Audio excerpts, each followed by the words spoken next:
In the annals of history, few names stir such visceral revulsion as that of Gaius Julius Caesar Augustus Germanicus, better known to posterity as Caligula.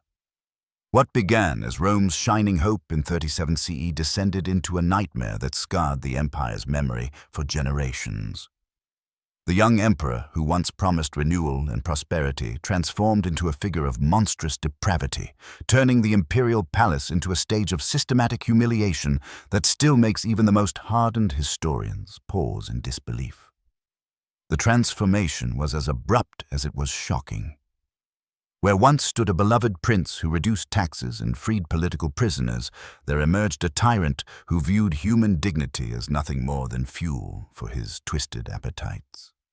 Ancient writers spoke in hushed tones of midnight processions where young patricians vanished into the palace chambers, never to return unchanged. Suetonius, writing decades later, confessed that he could scarcely bring himself to record the full measure of what occurred behind those marble walls. Yet what he did preserve paints a portrait of cruelty so calculated it defies comprehension. Rome had endured excess before Caligula. The city that had conquered the known world was no stranger to violence or decadence. But what set this emperor apart was not simply his indulgence in vice, but his deliberate use of state power to institutionalize humiliation. Where other rulers might have hidden their indulgences in private, Caligula transformed degradation into performance, forcing Rome's governing elite itself to witness acts that shattered every sacred boundary of Roman society. The historical record presents a disturbing paradox. How could a civilization that prided itself on law and order give rise to such chaos? How could senators who once defied Hannibal's elephants cower before one man's madness? The answer lies not merely in personal weakness, but in the terrifying precision with which Caligula weaponized shame. He understood that to break a people, brute force was not always necessary. Sometimes, compelling them to participate in their own debasement proved more devastating. Archaeological traces from the period suggest a city suffocated by fear. Graffiti hastily scratched into alley walls, whispers of unspeakable acts witnessed but never publicly spoken. Official records, normally meticulous in their detail, fall curiously silent on palace ceremonies. It is as though the act of documenting these horrors was too dangerous, the truth itself too perilous to set in stone. And yet, fragments survived, accidentally preserved or hidden away by those who believed future generations must know the truth. Modern historians approach this era with a mixture of fascination and dread. The challenge lies in separating fact from slander, for many of our sources were penned after Caligula's assassination, written by men eager to justify his murder. Yet when multiple independent testimonies converge on the same horrific details, and when archaeology lends weight to their claims, we are forced to confront the chilling reality that history's monsters are sometimes understated, not exaggerated. The question that haunts us across the centuries is not whether these events took place, but how they were permitted to endure. Rome was not a fragile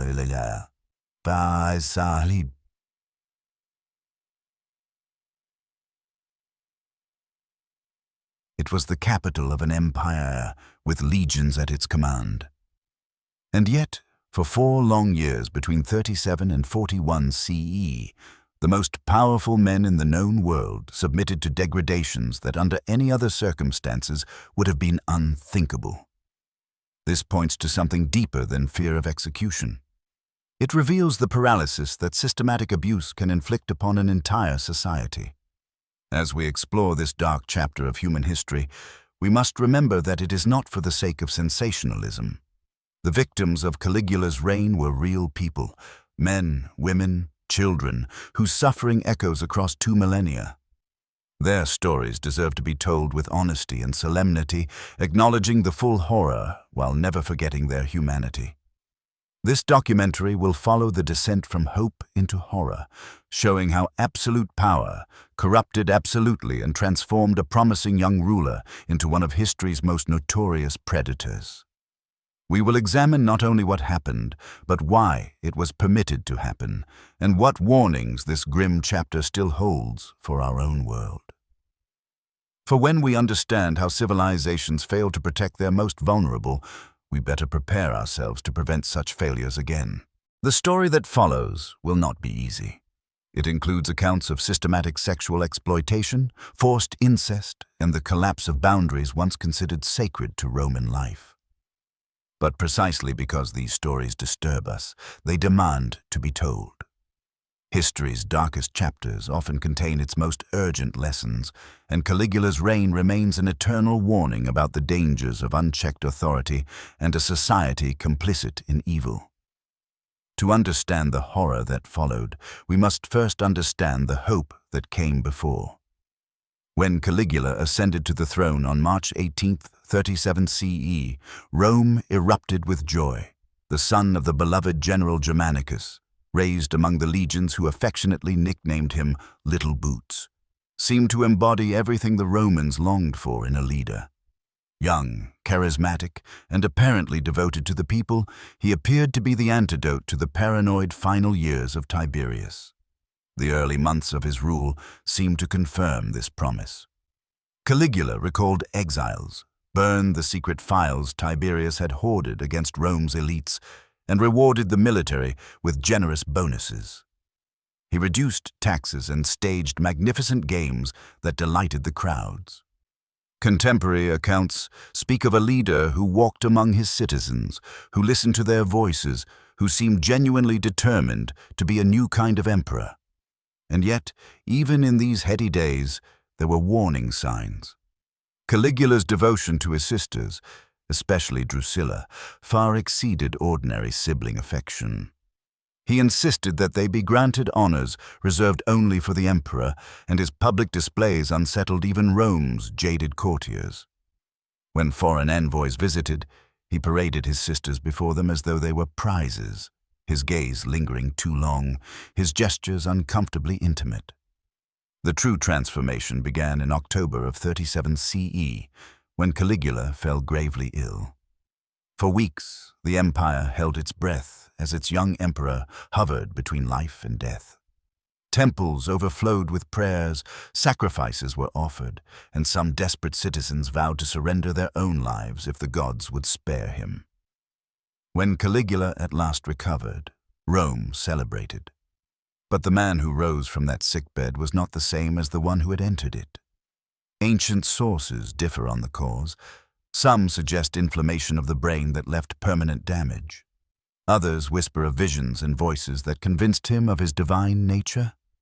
Philo of Alexandria, who met him soon after, described eyes that burned with a disturbing intensity and mannerisms that veered between manic energy and eerie stillness. Whatever the truth, the result was undeniable. The hope of Rome had become its nightmare. The first hints of sexual depravity surfaced gradually. Servants whispered of strange nocturnal gatherings where the emperor demanded increasingly bizarre forms of entertainment. Young slaves of both sexes vanished into his chambers, returning hours later with vacant stares and silent scars. Advisors who urged restraint were met with explosions of fury so terrifying that even hardened soldiers trembled before him. As his condition worsened, so too did his inhibitions. What began as private excesses soon spilled into public view. Banquets turned into orgies where attendance was compulsory for Rome's elite. Senators were forced to watch as their wives and daughters were subjected to the emperor's advances, knowing that the slightest protest could doom their entire families. Caligula built a formal system that compelled leading Roman households to serve the palace at his command. Refusal brought invented charges of treason, seizure of property, and the ruin of entire lineages. Compliance offered no real protection. Courtiers lived in constant fear of the ruler's shifting temper. What made this apparatus especially chilling was its bureaucratic precision. Palace clerks maintained ledgers that listed who was summoned, what was demanded, and how each person responded. Fragments that survived later purges reveal a program of degradation that reached far beyond private indulgence. Caligula was not merely gratifying whims, he was dismantling the social bonds that had long held Roman society together.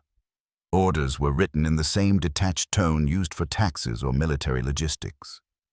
By forcing officials to document abuses as routine state business, he normalized the unthinkable. Human dignity became a line item. The language of government was twisted into a tool of domination and shame. One of the most alarming features of his rule was the way long-standing taboos and family boundaries were deliberately violated. Roman culture, despite its hardness, protected certain limits as sacred. Caligula broke them with calculated purpose. Contemporary sources describe palace training programs and forms of court service designed to condition obedience, break resistance, and assert total control. Ancient writers often wrote obliquely about the details, frequently adding that the full truth was too terrible to set down, but their meaning is unmistakable. Households faced impossible choices. Compliance meant dishonor. Refusal could mean death for the entire line. Some tried to send relatives into hiding in distant provinces, only to learn that Caligula's reach extended everywhere. Others attempted bribes to remove names from palace lists, efforts that often backfired once discovered. Psychological warfare was constant. Caligula forced parents and elders to praise him publicly for the supposed honor of being chosen for imperial service. Commanders who once led legions were reduced to tears. Matrons who had taught the old Roman virtues stood helpless as their families were humiliated before the court. This deliberate breaking of family bonds served a clear strategic end. By making households participate in their own debasement, Caligula created a net of shared shame that crippled organized resistance. How could senators conspire when each knew the others had endured the same coercion? How could they speak freely in the forum when their own households had been disgraced before all? Surviving papers, preserved despite efforts to erase them after his assassination, offer insight into both method and mindset. Palace archives indicate that Caligula kept notes on what pressures produced the strongest reactions. He studied shame like a science, experimenting with mixtures of public spectacle and private intimidation to achieve maximum psychological impact. His fixation on his sisters, especially Julia Drusilla, sparked public scandal. In a culture where even the suggestion of crossing family boundaries was a grave taboo, he flaunted his closeness to all three and displayed them as if they were consorts, demanding honors usually reserved for an empress. When Drusilla died in June of 38 CE, his mourning shocked even a hardened city. He declared her divine, ordered mandatory rites across the empire, compelled senators to swear oaths by her name, and founded a priesthood for her cult. In death, she became another instrument for dismantling Rome's religious traditions. His dealings with Agrippina the Younger and Julia Livilla grew more grotesque after Drusilla's passing. He staged elaborate court ceremonies that reenacted episodes he claimed to have shared with her. Performances held before frightened nobles to satisfy his mania and to show his absolute power over the deepest taboos of Roman society. Religion itself became a theater for domination. Caligula proclaimed himself a living god and demanded worship throughout the empire. The rites he introduced, alien to Roman practice, shocked traditionalists. Sanctuaries were draped with imperial symbols, and sacred orders were pressured to participate in displays that violated long-standing vows. A system meant to protect civic virtue was bent into a cult of one man. These behaviors were more than excess. They were instruments of political control. Senators were pushed to demonstrate loyalty through public displays involving their own households, and those coerced moments were later used as leverage to force support for erratic policies. Those who resisted found themselves targeted by morality and marital laws, twisted to punish dissent. The irony was not lost on Rome. The man who violated every norm wielded those same norms as weapons. Perhaps the most audacious symbol of his extravagance was the so-called pleasure fleet. Caligula ordered vast floating platforms on the Bay of Naples, outfitted with every luxury. These barges hosted days-long pageants and revels where attendance was compulsory for those summoned, and the line between guest and hostage blurred. Patrol boats circled to ensure no one departed until the emperor permitted it. The financial burden was immense. The resources consumed by these spectacles drained the treasury at a frightening pace. Exotic entertainers and specialists commanded sums that could have funded entire campaigns. Craftsmen who should have been building aqueducts and roads were diverted to fabricate furnishings and devices for palace amusements. Rome's wealth was devoured by one man's cravings. Beyond money, the state's integrity eroded. Officials who should have governed provinces were reduced to managing the imperial calendar. Military officers charged with defending frontiers were tasked with logistics for court entertainments. The disciplined machinery of empire, built across centuries, was twisted to serve the whims of a single ruler. In the end, the record that survives, partial, euphemistic, and often deliberately restrained, still reveals the essential truth. Caligula weaponized shame, faith, family, and law to bend a civilization to his will. The details ancient writers refuse to set down in full are less important than the pattern they documented. A system that turned humiliation into policy, bureaucracy into a tool of fear, and public life into a continuous theater of domination. These floating palaces became the sites of orgies that lasted for days, where the boundary between participant and victim completely dissolved. Attendance was mandatory for all those summoned, and the Coast Guard was ordered to ensure no one left until the emperor gave permission. The economic toll of Caligula's excesses cannot be ignored. Resources devoted to satisfying his endless appetites drained the imperial treasury at an alarming pace. Exotic slaves, trained in specialized techniques, fetched prices so high they could have financed entire military campaigns.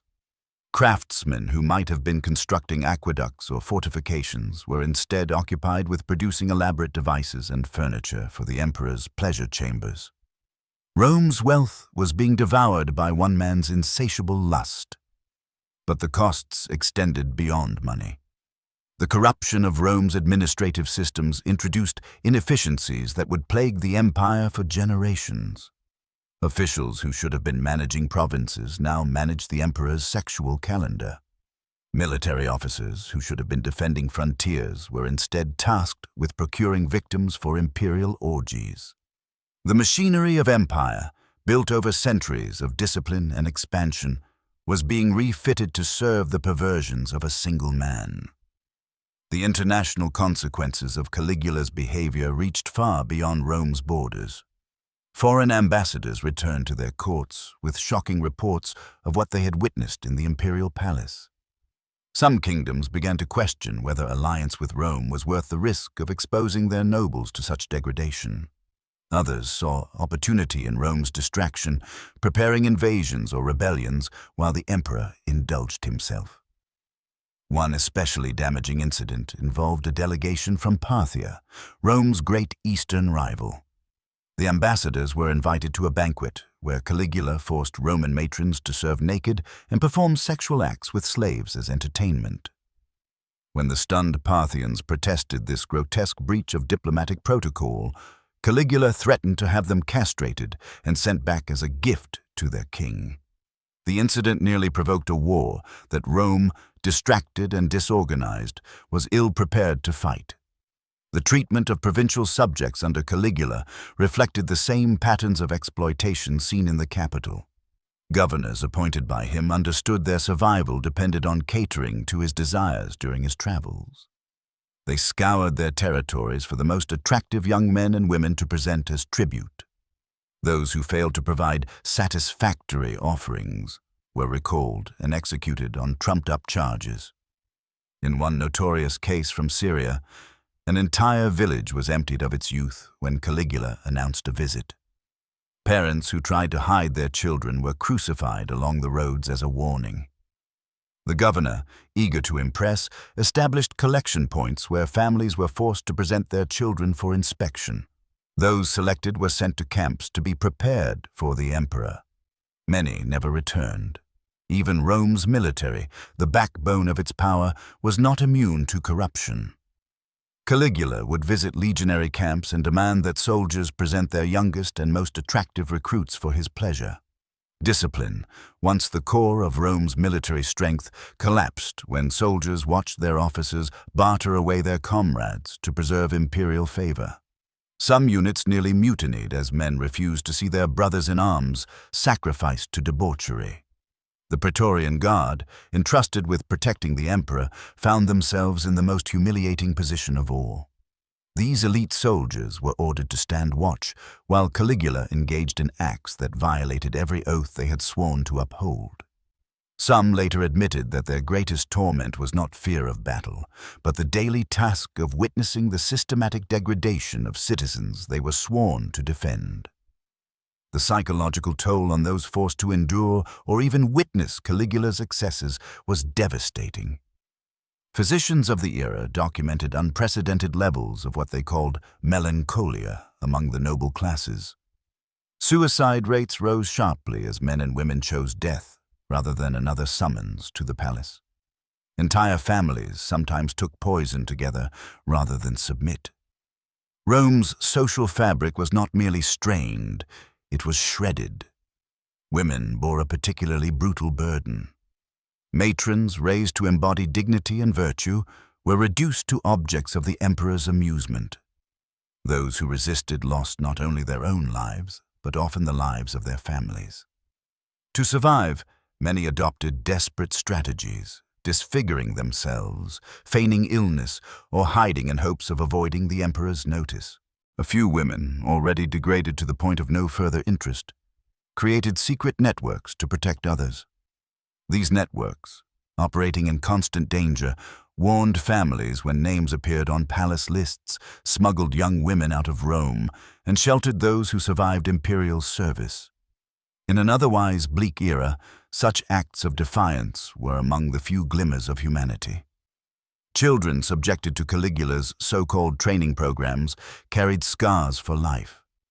Many were unable to form normal relationships as adults, their ability to trust destroyed.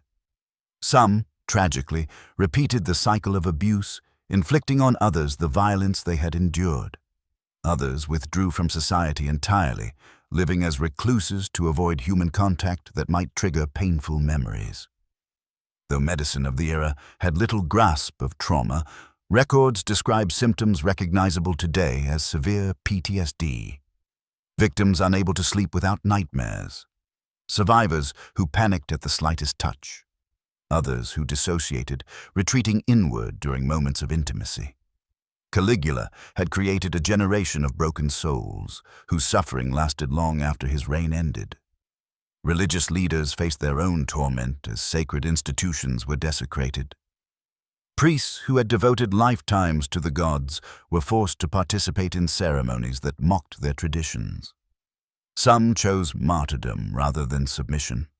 Most, however, fearing massacres of their congregations, reluctantly complied while secretly holding to their beliefs. The corruption of religion left deep wounds. Many citizens lost faith in gods who seemed to permit such blasphemy. Others turned to mystery cults from abroad, seeking salvation from the horrors of earthly life. Rome's traditional religion, already pressured by foreign beliefs, suffered damage from which it would never fully recover. Even Rome's artists were not spared. The community once devoted to beauty and virtue was conscripted into serving Caligula's depravity. Sculptors were commissioned to create obscene statues for palace pleasure rooms, artworks that celebrated humiliation instead of heroism. Painters were forced to adorn palace walls with scenes glorifying the emperor's perversions. Poets, who had once written odes to honor and courage, were compelled to compose verses praising acts that filled them with revulsion. Some artists attempted to weave subtle symbols of resistance into their works, but such efforts were perilous. Caligula, for all his madness, possessed a sharp eye for mockery. Those suspected of subversion faced punishments that turned their own art against them. Sculptors had their hands crushed, painters were blinded, and poets lost their tongues. The message was unmistakable. Art would serve power, or art would be destroyed. The economic systems of patronage that had sustained Roman intellectual life collapsed under the emperor's demands. Wealthy patrons who once supported philosophers and historians now spent their fortunes simply trying to keep their families safe. Libraries went unfunded as their benefactors fled or were purged. The intellectual flourishing of the early empire withered in a toxic atmosphere of fear and degradation. Education itself became a casualty of Caligula's reign. Parents who would normally have entrusted their children to renowned teachers instead kept them hidden at home. Schools closed as instructors fled rather than risk imperial attention. An entire generation grew up with limited access to learning, creating intellectual deficits that would handicap Rome for decades. The breakdown of the legal system represented another form of systematic abuse. Laws meant to protect citizens became weapons in the emperor's hands. The charge of maiestas, treason, was expanded to cover any action that displeased him, including refusing his sexual demands. Judges who tried to maintain standards of justice found themselves on trial instead. The very concept of law became meaningless when the highest authority recognized no authority but his own desires. Legal documents from this period reveal the grotesque parody that trials had become. Prosecutors argued that refusing to prostitute one's wife to the emperor constituted treason against his divine person. Defense attorneys, knowing true defense was impossible, competed instead to see who could most eloquently praise Caligula's wisdom in detecting such subtle disloyalties. The accused often confessed to fabricated crimes rather than risk the exposure of real ones. Provincial governance suffered equally. Governors chosen for administrative skill were replaced by men willing to enable the emperor's abuses. Capable officials who refused participation were recalled and executed, while sycophants rose to power. Rome's famed administrative efficiency disintegrated into a network of corrupt officials whose only goal was to avoid Caligula's wrath. Trade and commerce withered as merchants grew reluctant to bring their families to Rome. Markets that had made the city the economic heart of the Mediterranean saw dwindling activity as traders hurried through only the most necessary exchanges before fleeing. The once free flow of goods and ideas slowed to a trickle, creating shortages and disruptions that harmed citizens at every level. Even the food supply system was corrupted. Officials responsible for grain distribution spent more time procuring victims for the emperor than securing rations for the populace. When shortages struck, Caligula responded not with reforms but with executions, replacing failed officials with even less capable yet more compliant men. The result was periodic famine, adding physical suffering to a society already tormented by fear. Public works, the great building projects that symbolized Roman civilization, ground to a halt. Funds that should have gone to aqueducts and roads instead financed pleasure barges and palace renovations.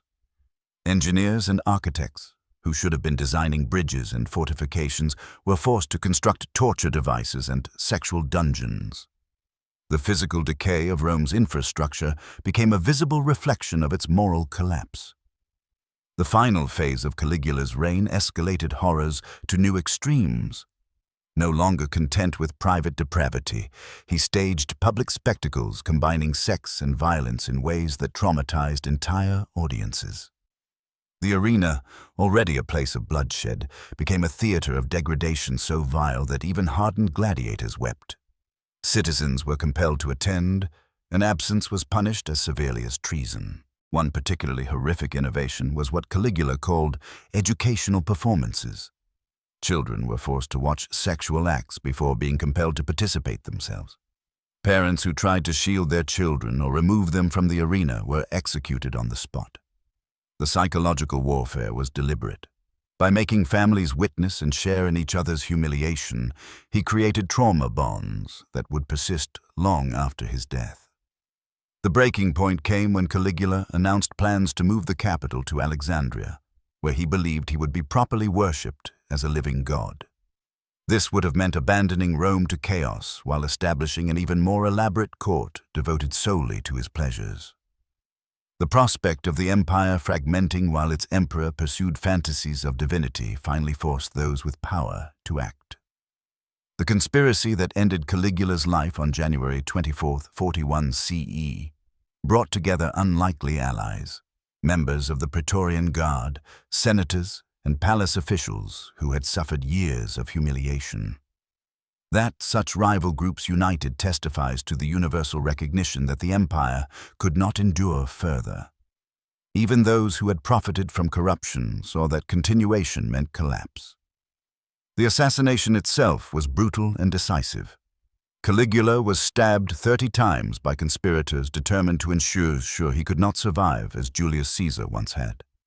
Several wounds targeted his genitals, symbols of the suffering he had inflicted. His wife and infant daughter were also killed, a grim decision born of fear that survivors might serve as rallying points for loyalists. The immediate aftermath saw an eruption of long-suppressed rage. Statues of Caligula were torn down and shattered. His writings were burned. The Senate attempted damnatio memoriae, the erasure of his name from memory. Yet the trauma he inflicted could not be erased so easily. The victims of his abuse did not suddenly heal with his death. The institutions he had corrupted did not immediately recover.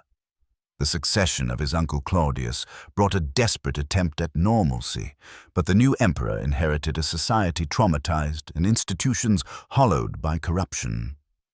Many of those who had enabled Caligula remained in office, protected by the shared blackmail of complicity. Claudius faced a painful balance, the need for stability against demands for justice. Often he chose the former at the expense of the latter. Efforts to support Caligula's victims were limited by Roman society's inability to acknowledge what had occurred. There was no framework for addressing mass sexual trauma, no understanding of how to help children who had been systematically abused. Many survivors were further marginalized, stigmatized by their association with the regime, even though they had been unwilling participants. The shame that Caligula had weaponized continued to silence those who most needed healing. Economic recovery was slow. The treasury, emptied by excess, required new taxes that further strained a weary populace. Trade gradually resumed as confidence in Rome's stability returned, but some damage was permanent. Intellectual and artistic communities that had fled did not simply reassemble. The brain drain caused by the emigration of talent left gaps that took generations to fill. Religious reform attempted to cleanse Rome's temples of corruption, but the stain lingered. Many Romans had lost faith in gods who had permitted such sacrilege. The rise of foreign cults accelerated as people sought spiritual comfort beyond traditional structures. This religious fragmentation would eventually contribute to the acceptance of Christianity, which offered a moral framework distinct from the corrupted state religion. The historical record of Caligula's reign posed grave challenges for Roman historians. How could they document what had occurred without appearing to glorify it? How much detail was necessary to convey the horror without creating a handbook for future tyrants? Writers like Suetonius and Cassius Dio wrestled with these questions, often resorting to euphemism or noting that the full details were too terrible to record. Modern historians face similar dilemmas. The need to understand how sexual violence can be weaponized by authoritarian regimes demands honest examination. Yet such studies carry the risk of re-traumatizing descendants of victims, or, worse, of being misused. The balance between accuracy and sensitivity remains fragile, requiring careful thought about how these stories are told and why. The lessons of Caligula's reign extend far beyond Rome. His systematic use of sexual violence as a political weapon has echoes in later history. The way he corrupted institutions meant to protect citizens, exploited shame to suppress resistance, and targeted children to shatter social cohesion. These tactics have been repeated by authoritarian regimes throughout the centuries. Recognizing these patterns is essential to preventing their recurrence. The complicity of Caligula's enablers also provides sobering insight. Many who facilitated his crimes were not sadists themselves, but men and women desperate to protect their families or maintain their positions. The gradual normalization of the unthinkable, the small compromises that eventually produced complete moral collapse, demonstrates how ordinary people can become agents of extraordinary evil.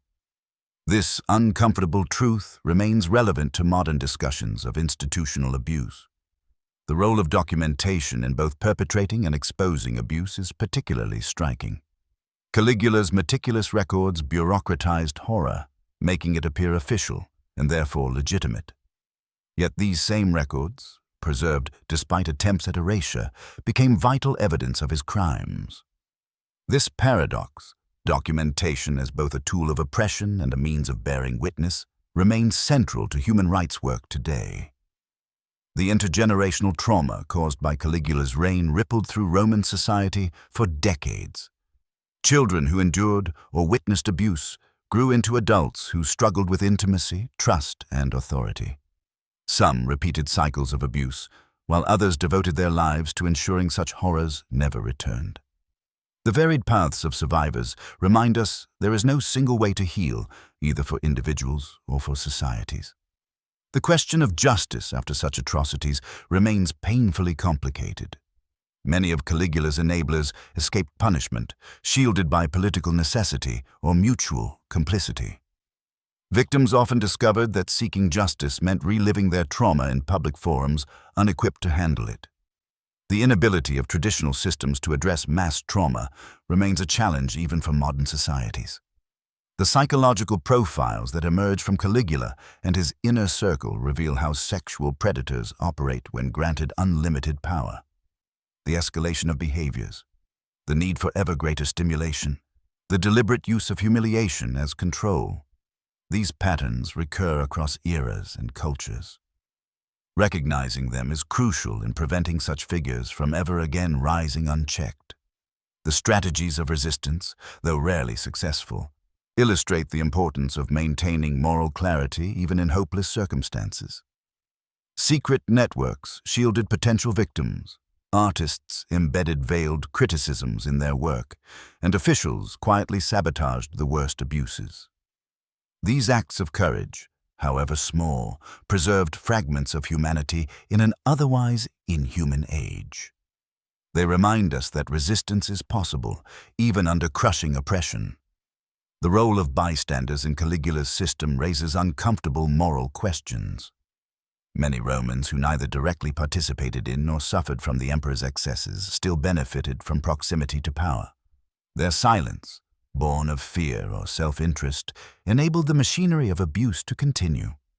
This dynamic, repeated throughout history, forces us to confront our own obligations when we witness injustice. The collapse of social trust under Caligula had lasting effects. When families could be compelled to participate in their own humiliation, when friends became informants, when guardians turned predators, the very bonds of community dissolved. Rebuilding required not only time, but deliberate effort to forge new frameworks of trust and mutual support. The international consequences of Rome's corruption shaped diplomacy for generations. Foreign powers that had witnessed Rome's degradation were emboldened to challenge its authority, while simultaneously wary of too close an association with its tainted culture. The reputation for depravity that clung to Rome during Caligula's reign colored perceptions long after his death. The medical and psychological understanding of trauma in ancient Rome was rudimentary. Yet physicians recorded symptoms and attempted treatments that still provide insight into the scale of suffering and the human will to endure. Their notes describe patients finding solace in philosophy, religion, or simply in time's passage. Primitive though their methods were, their compassion reminds us of the timeless importance of care for survivors. The literary and artistic works that followed Caligula's death reflect a society struggling to process collective trauma. Poets wrote in oblique references, alluding to wounds too deep to name directly. Playwrights crafted allegories that allowed audiences to confront their experiences indirectly. Artists developed new visual languages to express emotions for which no words existed. This cultural reckoning became vital to Rome's eventual recovery. The reforms enacted by Claudius and subsequent emperors highlight both lessons learned and limitations exposed. New checks on imperial authority, reforms of the Praetorian Guard, and attempts to restore Senate influence were all aimed at preventing power from concentrating so absolutely in a single individual. Yet the imperial structure itself remained intact, ensuring that the tension between strong leadership and fear of tyranny would continue. The management of memory surrounding Caligula's reign, what was preserved, what was destroyed, what was reimagined, provides enduring lessons about how societies confront traumatic histories. The tension between remembering to prevent repetition and forgetting to allow healing created competing narratives that historians still wrestle with. The challenge of processing trauma through memory remains relevant today. Whether confronting atrocities in ancient Rome or in our modern age, societies face the same question. How do we honor victims, learn from horror, and yet move forward? Caligula's reign, with its grotesque abuse of power, reminds us that forgetting is dangerous, but remembering without reflection can be equally so. As we conclude this examination of one of history's darkest chapters, we must grapple with the question of why such stories must be told. The horrors inflicted during Caligula's reign are not easy to confront, and there is always the danger that focusing on such depravity might itself become a form of exploitation. Yet silence about systematic abuse serves only the abuser. By studying how power can be twisted into an instrument of mass trauma, we equip ourselves to recognize and resist such corruption in our own time. The victims of Caligula's rule were not faceless statistics, but human beings whose suffering demands acknowledgement. They were mothers and fathers, sons and daughters, people who loved and were loved, who carried hopes and dreams that were crushed beneath imperial madness. Their stories, as painful as they are, remind us of the preciousness of human dignity and the catastrophic consequences when that dignity is systematically violated. The complicity of Roman institutions in enabling Caligula's crimes serves as a warning about the fragility of civilizational safeguards. Laws, customs, and moral codes built over centuries proved powerless when confronted with determined depravity backed by absolute authority. This recognition should humble us about our own institutions and inspire constant vigilance against corruption and abuse. The recovery of Roman society from Caligula's reign, imperfect and incomplete though it was, nonetheless demonstrates human resilience. Communities that had been shattered slowly rebuilt. Individuals who had been broken found ways to continue. New generations arose, determined to create a world better than the one they inherited. This resilience, hard-won and never total, represents perhaps the most important lesson from this period of darkness. The echoes of Caligula's reign can be heard throughout history. Whenever power is concentrated without accountability, whenever shame is weaponized as control, whenever the vulnerable are systematically abused, we see variations on themes first displayed during those terrible 4 years. Recognition of these patterns is the first step toward preventing their recurrence. In studying Caligula's sexual atrocities, we face fundamental questions about human nature. How could a young man who once showed such promise descend into monstrous cruelty? What combination of mental illness, unchecked power, and societal complicity created the conditions for such systematic evil? We may never fully answer these questions, but wrestling with them helps us grasp both the depths of human depravity and the conditions that allow it to thrive. The responsibility of survivors to bear witness created a tension between personal healing and public duty. Many victims longed for nothing more than to forget and rebuild their lives in privacy. Yet some recognized that silence would only enable future tyrants and chose to speak despite the cost. Their courage in bearing witness across 2 millennia allows us to learn from their suffering today. The judgment of history on Caligula is unanimous in its condemnation. Yet the details of his crimes were nearly lost, erased by suppression and time. That we can still study this era owes much to those who risked everything to preserve records, who hid documents from destruction, who passed down oral accounts despite the danger. Their determination that truth should survive reminds us of our own obligation to protect historical memory. The transformation of trauma into wisdom is never guaranteed and always incomplete. Many who suffered under Caligula carried wounds that never healed. But some found ways to turn pain into teaching, creating lessons that could protect future generations. The philosophical and ethical developments that emerged from this period represent humanity's attempt to carve meaning from meaninglessness, to forge safeguards against future abuse. As modern readers, we approach this history with both strengths and limitations. We possess psychological frameworks for understanding trauma that the Romans lacked. We have witnessed enough historical repetitions to recognize patterns they could not see. Yet we also risk imposing our own interpretations on experiences we can never fully comprehend. The challenge is to learn what we can while respecting the ultimate unknowability of another's suffering. The legacy of Caligula's reign extends beyond the atrocities themselves to the broader questions it raises about power, complicity, and resistance. Every generation must grapple with these anew, for while the forms of abuse may evolve, the underlying dynamics remain constant. By confronting the past honestly, however painful, we prepare ourselves to meet these challenges in our own age. The courage required to examine such history should not be underestimated. It is far easier to avert our eyes, to focus on more pleasant stories, to believe such extremes could never happen again. But comfort built on ignorance is false comfort. True security lies in understanding how civilizations can fail and working tirelessly to prevent such failure. In the end, the story of Caligula's sexual atrocities is not only about one mad emperor. It is about the systems that enabled him, the people who suffered beneath him, and the society that finally found the will to end him. It is a story of the worst in human nature, but also of the resilience that allows humanity to survive and even transcend such horrors. May we learn its lessons well, so that such suffering need never be repeated. The historical record closes with Caligula's assassination, but the questions raised by his reign remain eternally relevant. How do we build societies strong enough to resist tyranny, yet flexible enough to adapt? How do we protect the vulnerable while preserving freedom? How do we remember trauma without being paralyzed by it?